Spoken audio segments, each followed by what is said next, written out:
আমার ক্লাসে সবাইকে স্বাগত। আশা করি তোমরা সকলে খুব ভালো আছো। আজ আমরা ক্লাস 5-এর আমার গণিতের 166 ও 167 পৃষ্ঠার অঙ্কগুলো করব। এই 166 ও 167 পৃষ্ঠায় আমরা সরলরেখা, বক্ররেখা, সমান্তরাল সরলরেখা ও পরস্পর ছেদি সরলরেখা সম্বন্ধে কিছু কথা জানতে পারবো।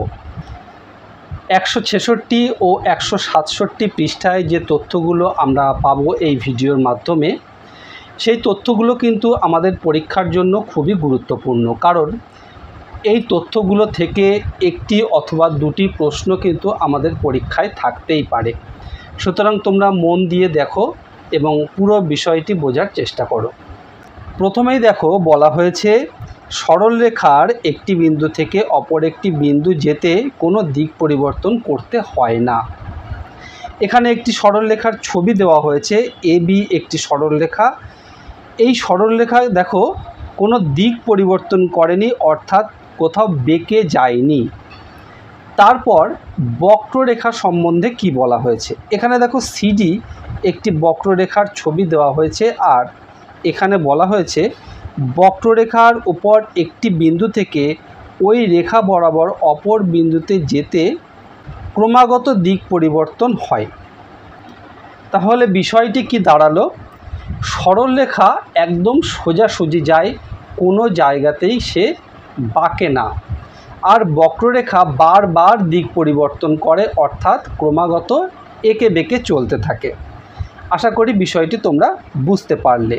তারপরে যেটি আছে দেখো, P আর Q দুটি বিন্দু নেওয়া হয়েছে, আর P আর Q এর ভিতর দিয়ে বক্ররেখা আঁকা হয়েছে। এখানে কতগুলো শূন্যস্থান আছে দেখো।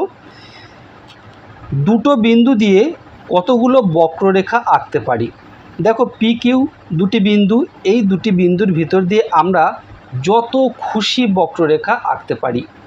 তাই আমরা এখানে কি লিখব? অসংখ্য।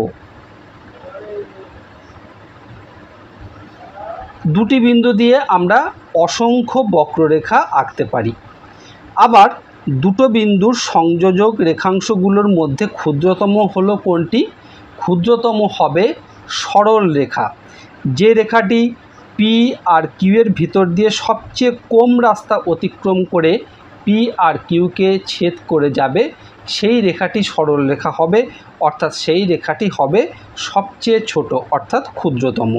তাই এখানে আমরা লিখব দুটো বিন্দুর সংযোজক সরল রেখাংশগুলোর মধ্যে ক্ষুদ্রতম হলো সরল রেখা। সরল রেখা। এখানে খুব ভালোভাবে একটি জিনিস বোঝার চেষ্টা করো, পরীক্ষায় কি আসতে পারে। পরীক্ষায় এটি আসতে পারে যে দুটি বিন্দুর ভিতর দিয়ে আমরা কতগুলি বক্ররেখা আঁকতে পারি। আবার এরকমও প্রশ্ন আসতে পারে দুটি বিন্দুর ভিতর দিয়ে কতগুলি সরলরেখা আঁকা যায়। যদি প্রশ্ন থাকে দুটি বিন্দুর ভিতর দিয়ে কতগুলি সরলরেখা আঁকা যায়, আমরা কি লিখব? দুটি বিন্দুর ভিতর দিয়ে শুধুমাত্র একটি সরলরেখা আঁকা যায়। আর যদি প্রশ্নে আসে যে দুটি বিন্দু দিয়ে কতগুলি বক্ররেখা আঁকা যায়, তাহলে আমরা লিখব দুটি বিন্দু দিয়ে অসংখ্য বক্ররেখা আঁকা যায়। আশা করি বিষয়টা তোমরা বুঝতে পারলে। এরপর দেখো, দুটি রেখা কতগুলি বিন্দুতে ছেদ করে। দুটো সরলরেখা পরস্পরকে ছেদ করে, তবে তারা কতগুলি বিন্দুতে ছেদ করবে। যদি দুটি সরলরেখা পরস্পরকে ছেদ করে, তাহলে একটি বিন্দুতেই কিন্তু তারা ছেদ করতে পারে, এর চেয়ে বেশি বিন্দুতে তারা ছেদ করতে পারে না। আবার দুটো বক্ররেখাংশ পরস্পরকে ছেদ করলে কতগুলি বিন্দুতে ছেদ করবে দেখি। এখানে দেখো দুটি বক্ররেখার ছবি এঁকে আমাদেরকে দেখানো হয়েছে। এখানে কতগুলি বিন্দুতে ছেদ করেছে? 1, 2, 3, 4, 5, 6টি বিন্দুতে ছেদ করেছে আমরা দেখলাম। এই বক্ররেখাগুলিকে যদি আমরা আরও বাড়িয়ে দিই, এদিকে আরও বাড়াই, এদিকে আরও বর্ধিত করি, তাহলে আরও অনেকগুলো বিন্দুতে ছেদ করবে। আবার এই যে বাঁকা অংশগুলো আরও যদি বেশি করে বাঁকিয়ে বাঁকিয়ে দিই, তাহলে কিন্তু আরও বেশি জায়গায় তারা ছেদ করবে। তাহলে দেখো অসংখ্য বিন্দুতে কিন্তু বক্ররেখা দুটি ছেদ করতে পারে। তাই আমরা দেখো এই অংশটি যখন লিখব, দুটো বক্ররেখা পরস্পরকে ছেদ করলে সর্বাধিক কটি বিন্দুতে ছেদ করতে পারে, আমরা লিখব অসংখ্য বিন্দুতে ছেদ করতে পারে। অসংখ্য বিন্দুতে ছেদ করতে পারে। আর দুটো বক্ররেখাংশ পরস্পরকে কটি বিন্দুতে ছেদ করেছে, সেক্ষেত্রে আমরা এখানে গুণে গুণে যতগুলো বিন্দুতে ছেদ করেছে দেখতে পাবো সেটি লিখব। কতগুলো বিন্দু? 1 2 3 4 5 6। তাহলে এখানে লিখব 6টি বিন্দুতে ছেদ করেছে। এরপর আমরা চলে যাব 167 পৃষ্ঠায়। 167 পৃষ্ঠায় দেখো দুটি ছবি আছে, 1 নম্বর এবং 2 নম্বর দিয়ে দুটি ছবিকে আমাদের সামনে তুলে ধরা হয়েছে। 1 নম্বর ছবিতে আমরা কি দেখতে পাচ্ছি? 3টি সরলরেখা আছে। আবার 2 নম্বর ছবিতেও কিন্তু 3টি সরলরেখা আছে। 1 নম্বর ছবিতে দেখো ছেদবিন্দু কটি পেলাম? এখানে এই যে 3টি সরলরেখা 1টি 2টি 3টি বিন্দুতে ছেদ করেছে, তাই আমরা এখানে 3টি ছেদবিন্দু পেলাম লিখলাম। আর দেখো 2 নম্বর ছবিতে ছেদবিন্দু পেলাম না, এখানে 3টি সরলরেখা কোনো বিন্দুতেই কিন্তু ছেদ করেনি। 1 নম্বর ছবিতে কটি ছেদবিন্দু? আমরা এখানে লিখেছি 3টি ছেদবিন্দু পেলাম। আর 2 নম্বর ছবিতে কোনো ছেদবিন্দু পেলাম না, তাই 2 নম্বর ছবির সরলরেখাগুলো কি সরলরেখা? এখানে এই সরলরেখাগুলিকে বলা হবে সমান্তরাল সরলরেখা। সমান্তরাল সরলরেখা। দেখো এখানে পরিষ্কার করে দেখানো হয়েছে, দুটো সরলরেখা পরস্পরকে যদি ছেদ না করে তাহলে সেই সরলরেখা দুটিকে কি বলা হয়?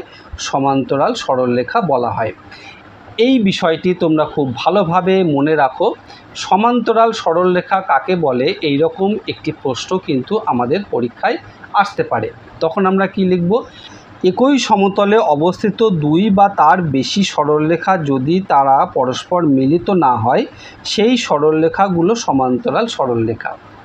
একই সমতলে অবস্থিত 2 বা তার বেশি সরলরেখা, 2টি হতে পারে বা তার বেশি, 3টি 4টিও হতে পারে। যদি তারা পরস্পরে মিলিত না হয়, অর্থাৎ কোনো বিন্দুতে ছেদ না করে, তাহলে সেই সরলরেখাগুলিকে কি বলা হয়? সমান্তরাল সরলরেখা বলা হয়।